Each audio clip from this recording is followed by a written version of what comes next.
Bonjour à toutes et à tous et bienvenue dans cette nouvelle vidéo du Salon des Arcanes pour découvrir le Gallery of Hallucinations Oracle de Patrick Valenza. Patrick Valenza, Deviant Moon. Et cet oracle, il s'est fait attendre parce que moi, on m'avait annoncé qu'il serait disponible en juin-juillet. Finalement, il est arrivé. Je crois, un tout petit peu avant Halloween, juste à temps pour cette saison dans laquelle ce jeu s'insère, comme tout l'univers de Patrick Valenza, particulièrement bien. Alors, la Gallery of Hallucinations, Patrick Valenza nous a une fois de plus raconté une histoire, l'histoire de Félix Natch. Je pense que c'est une histoire inventée de toutes pièces, mais on pourrait en avoir un doute. Non, on pourrait, non, on peut pas en avoir un doute. C'est pas possible. C'est pas possible. Bref, si vous êtes familier de l'univers de Patrick Venza, vous savez qu'il aime bien créer des univers autour de ses jeux, hein, notamment on connaît l'univers autour de Mildred, cette femme enfermée dans un asile de fous, et dont on retrouve un oracle un petit peu mystérieux. Bon, ben, ici, on va faire la connaissance dans le petit livret d'accompagnement, hein, la connaissance de Félix. Félix Natch, et donc de sa galerie, de ses œuvres d'art. Voilà, et donc Patrick Valenza, quoi, hein, complètement décalé, complètement délirant, mais juste un génie en soi aussi. Et bien évidemment, je vous renvoie au Deviant Moon, édition française par le Salon des Arcanes, si cela vous intéresse, si vous voulez plonger dans l'univers de Patrick Valenza. C'est un univers un petit peu tordu, mais un univers incroyable. Voilà, incroyable. En tout cas, c'est un univers, ça c'est clair. Il y a une créativité, il y a une création, il y a une imagination, il y a... Voilà, ça ne peut pas laisser indifférent.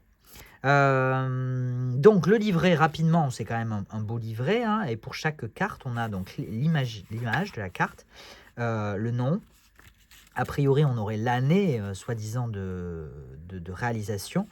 On aurait des éléments de description, et des éléments d'interprétation, à l'endroit et à l'envers, d'ailleurs. Ce qui est assez original pour un oracle. C'est plutôt rare d'avoir des interprétations à l'endroit et à l'envers pour un oracle. Voilà. Voilà pour le livret. Au niveau de la boîte, bon, la boîte, c'est une Tugbox, hein, c'est qualité habituelle de Patrick Vanza et de tous les jeux de Deviant Moon. J'ai bien conscience que ce sont des jeux qui ont un certain coût, hein, de par voilà, la notoriété de son auteur, leur éventuelle difficulté d'approvisionnement, etc. C'est toujours un petit peu... c'est pas la meilleure qualité, clairement, pour des jeux indépendants et auto-édités. On n'est pas sur les qualités les plus optimales qui soient. N'empêche que, bon, voilà, ça fait quand même le taf. C'est de la qualité de carte à jouer, assez classique. Donc voilà, je préfère le souligner quand même, au cas où, pour qu'il n'y ait pas de mauvaises surprises. Je le précise toujours, ce sont des jeux qui ont un certain coût, qui ne reflètent pas la qualité du papier et d'impression et de fabrication, ni des boîtes. Voilà. On a des jeux moins chers, avec des meilleures boîtes et du papier de meilleur grammage et des finitions de meilleure qualité. Voilà. Mais c'est comme ça, le prix n'est pas toujours corrélé à la qualité des produits et des process de fabrication. Voilà. Il faut le savoir. Voilà. Et encore une fois, alors oui, je fixe mes prix de manière un petit peu discrétionnaire, mais qui sont bien évidemment basés sur la réalité du marché, sur les prix de vente des créateurs et des créatrices, hein. Je ne vends jamais en deçà du prix des créateurs et des créatrices. Sauf entre guillemets quand je dois me débarrasser de stock, mais sinon je ne fixe jamais un prix en deçà du prix de vente originel. Et bien évidemment, à cela se rajoutent des frais de douane, des frais de TVA, des frais de transport internationaux, etc., des frais de fonctionnement. Bref, voilà, petite explication, s'il en fallait, peut-être pas, mais en tout cas, de temps en temps, je passe, si vous êtes habitué de ces vidéos, vous savez que je passe des petites infos, des petits messages. Mais allons découvrir, du coup, cette galerie of hallucination, cette galerie des hallucinations de Félix Natch. Voilà, je vous présente Félix Natch et son atelier. Donc, manifestement, ce n'est pas un véritable atelier. Enfin, je ne pense pas que ce soit un véritable atelier d'artiste, puisqu'on va retrouver les images ici. D'ailleurs, en parlant des images, donc on est sur un format paysage. On a déjà eu un tel format avec Patrick Lanza, notamment sur les Black Enchantment. Voilà, c'est pas tout. Je crois pas que ce soit exactement le même format, mais en tout cas, on retrouve ce format paysage assez un petit peu emblématique du coup de la signature Patrick Lanza, puisque il n'en est pas à sa première fois, et assez rare finalement dans le monde de la cartomancie. C'est pour ça que je le souligne. On retrouve, ça ressemble beaucoup à du Picasso. Ici, sur les images, de la même façon, on va retrouver beaucoup de styles, de références, de clins d'œil à des œuvres ou à des artistes connus et reconnus. Je n'ai pas assez de connaissances dans le monde de l'art et de l'histoire de l'art pour vous citer à chaque fois les références des artistes, des tableaux, mais en tout cas, voilà, il y a quelques pièces qui sautent aux yeux, et si vous êtes spécialiste, je ne doute pas que vous puissiez en reconnaître de nombreuses, si ce n'est toutes les cartes. Je me demande si toutes les cartes ne sont pas inspirées d'une œuvre originale. Très probablement, voilà, j'en mettrai pas ma main à couper parce que je ne veux pas vous dire de bêtises et vous faire de fausses promesses, mais ça me paraît quand même assez vraisemblable que chaque carte, chaque œuvre, soi-disant de Philippe Natch, soit inspirée d'une véritable œuvre d'art.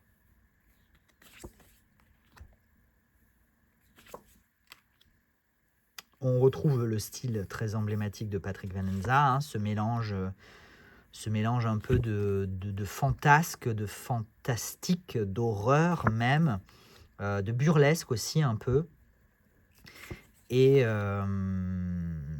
ces ambiances, voilà, très de nuit, de mort un petit peu aussi.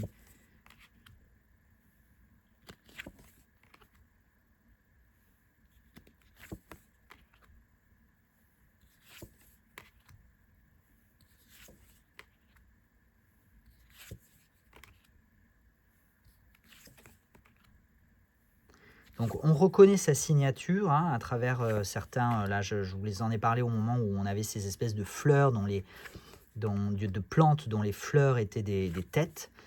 On l'a déjà vu dans le Garden of Lucid Dreams notamment. Mais sinon, le style graphique ici s'éloigne quand même un petit peu de ce à quoi on a l'habitude, pour vraiment coller à un nouveau style artistique, pour coller à ce personnage imaginaire inventé de Philippe Natch, Félix Natch, qu'est-ce que j'ai dit, Philippe, non, Félix Natch, et à son style artistique spécifique. Voilà, donc 52 cartes, on est au-delà de la moyenne d'un oracle, hein, qui tourne généralement autour de 40. Donc 52 cartes, c'est pas mal pour un oracle. On a à chaque fois le numéro, ce qui permet quand même plus facilement de le retrouver dans le livret, et le nom. Et est-ce qu'ils sont classés par ordre alphabétique? Non, c'est pas classé par ordre alphabétique. Est-ce qu'il y a un classement particulier? Il faudrait étudier l'oracle un peu plus en avant pour pouvoir s'en assurer. Mais voilà, en tout cas, on a le numéro, ce qui permet de le retrouver assez facilement dans le livret, et le titre qui permet peut-être d'avoir déjà des éléments d'interprétation. Le livret est à part, il ne rentre pas dans la boîte. C'est toujours un petit inconvénient quand même de ne pas avoir des moyens de transport globaux, cartes et livrets. Pourtant, ça a à peu près le même format, donc mais bon, je pense que ça vient peut-être pas forcément de la même imprimerie, du même fabricant, et donc du coup, on n'a pas forcément pu réunir les deux. Ben voilà pour cette Gallery of Hallucinations Oracle de Patrick Valenza, Deviant Moon Inc. Je crois que c'est Incorporation, INC. C'est un modèle de société, hein, comme US Games Inc., US Game Systems Inc., les éditions US Game Systems Inc. Donc je pense que c'est un type de société. Bref, tout ça pour vous dire que le Deviant Moon français est bien évidemment toujours disponible, largement disponible, hein. Il y en a, on ne plus savoir qu'en faire. Donc n'hésitez pas. Qu'est-ce que je voulais vous dire d'autre? Non, je peux pas tout vous dire. Je peux pas tout vous dire. Mais bon, on n'a pas fini d'entendre parler de Patrick Valenza. Croyez-moi. Allez, je vous abandonne là. Prenez soin de vous et à bientôt. Ciao.